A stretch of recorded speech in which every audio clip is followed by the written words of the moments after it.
สภาพหลังจากน้ำท่วมเด้อปากกาได้ยัดตาเจปากกาตัวเจจะกูอาจจะบ่งนอซะเนอะเดี๋ยวได้เจอ่ะ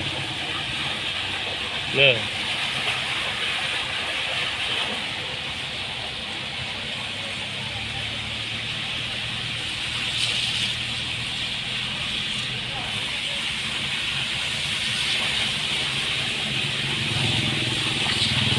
ให้หมดนอเสื้อ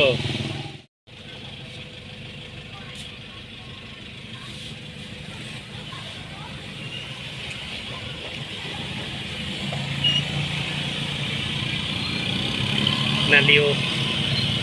สภาพแบบบ้านนันริวอะน้องนั่นนะน้อยยอดจนเหมือนบ้านนันริวเตชันน่ะน้อหล่อเจียงยอสู้ตันชอลี่เท่านั้นอัปเดตรูเจเดินน้อมาโอ้เที่ยวรูหายชับเปล่า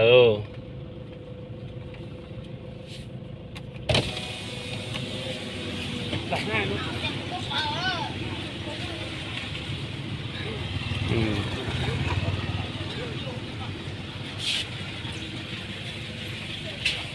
เต้นเลยหน่อยจะยังยอดอย่าเดี๋ยวยาตันทอ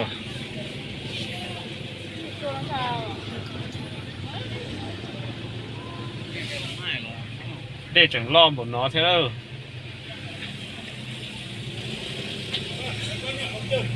เอาลงเลย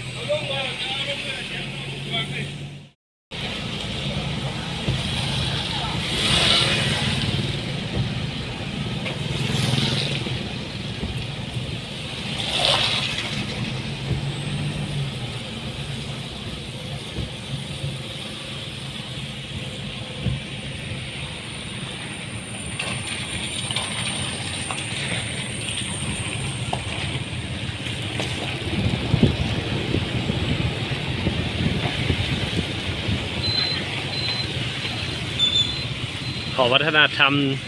เจอาริอาสุดเที่ยวสภาพแบบหน่วยแก้วเจกุยางอิตาลีเขาเนี่ยปอมนอนเ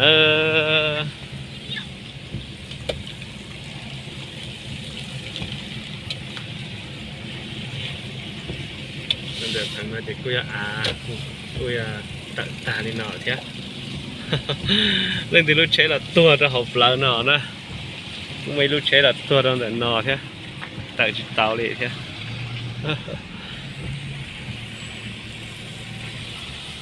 สภาพเดือดซีแยงเลยแดงกีตาร์ลินนอล่ะถ้าที่จอดชาตอนนั้นเดี๋ยวจะอาซื้อ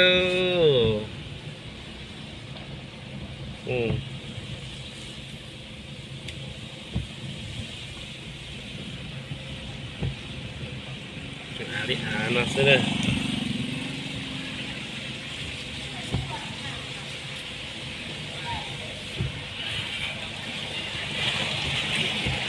สภาพ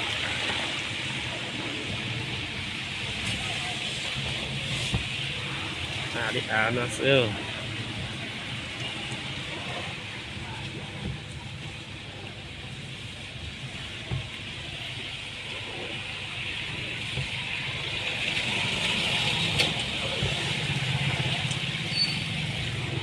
โอ้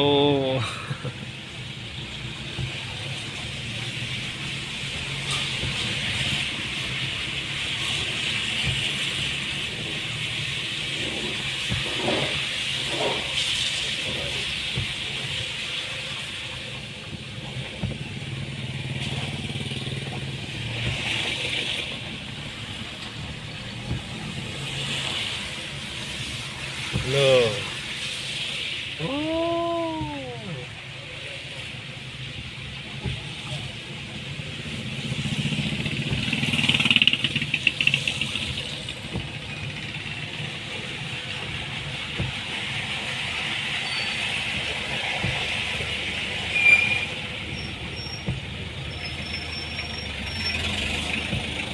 โหด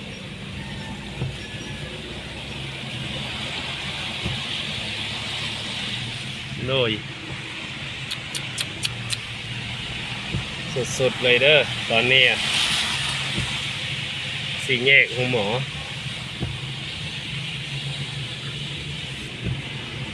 เมื่อวานนี้น้ำขึ้นฮอตบอลที่เขาเห็นเป็นหอยนี่แหละเด่นตอบเลยเขาว่าปล่อยการดูอะไรจะเจ๊แล้วนะมอนะ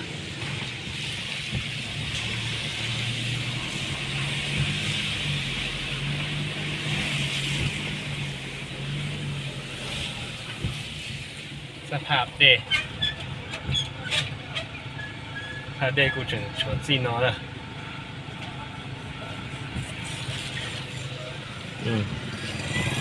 กำแพงหักหมด